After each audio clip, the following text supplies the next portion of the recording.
Good afternoon. This is news in English from the Syrian television in Damascus. President Bashar al-Assad issued today decree number 241, relieving Dr. Ahmed Khalid Abdulaziz from his post and duties as governor of Hama.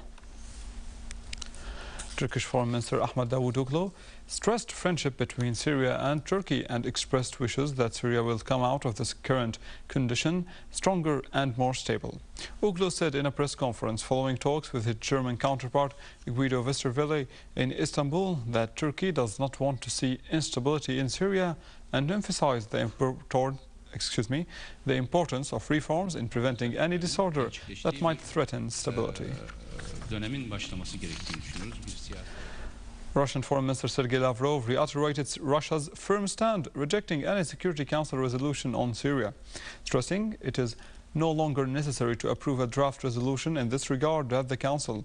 In a statement to journalists following talks with his French counterpart Alain Juppé in Moscow, Lavrov said that Russia's view regarding this issue is quite clear. And this is what Russian President Dmitry Medvedev repeatedly talked about, adding that this stand has remained unchanged.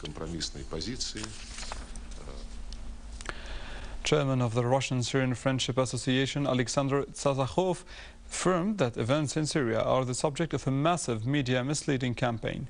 In an interview with Russia 24 TV network, Dzasokhov said that there is great difference between what he saw himself in Syria and what is being reported on social interaction websites. Dzasokhov hailed the Syrian leadership's decision to hold a consultative meeting for national dialogue on July 10th, concluding by stressing and saying that Syria is quite different from other countries and that the reforms issued by the Syrian leadership are unprecedented.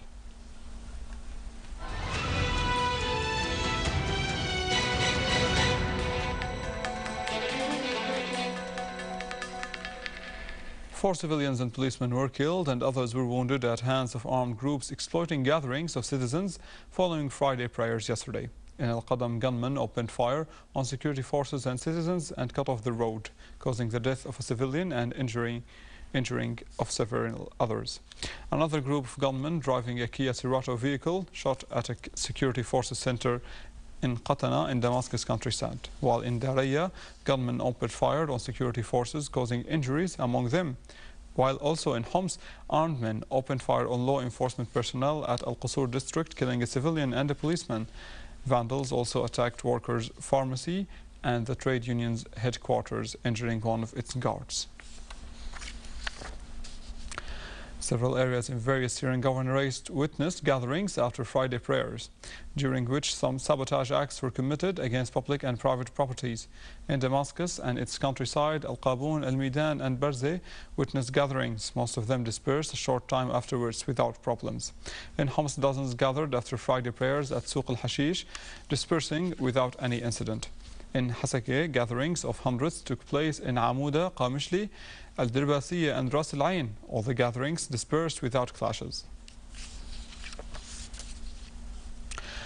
Syrian people continue to express support for the national unity and the comprehensive reform process led by President Bashar al-Assad.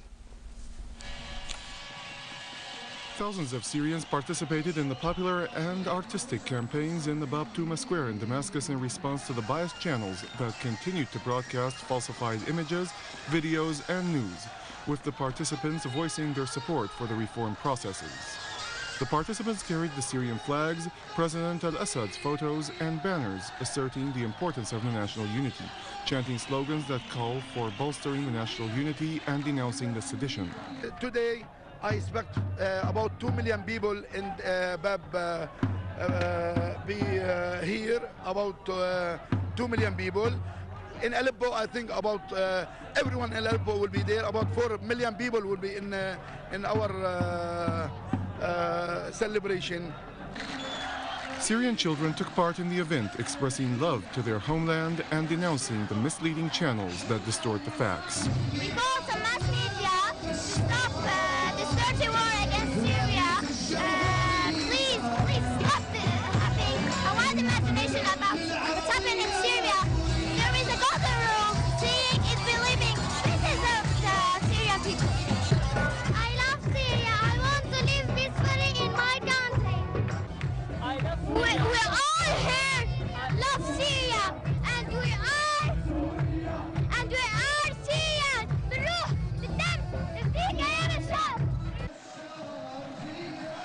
Several Syrian artists performed patriotic songs at the event, praising the country and the army's role in preserving security and stability.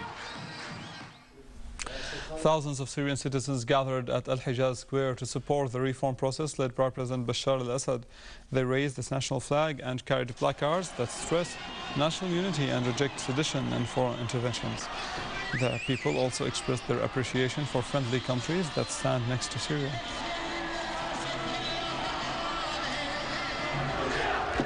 Also in Aleppo, residents of various areas spontaneously went out to the streets after Friday prayers to express their support for the national reform program.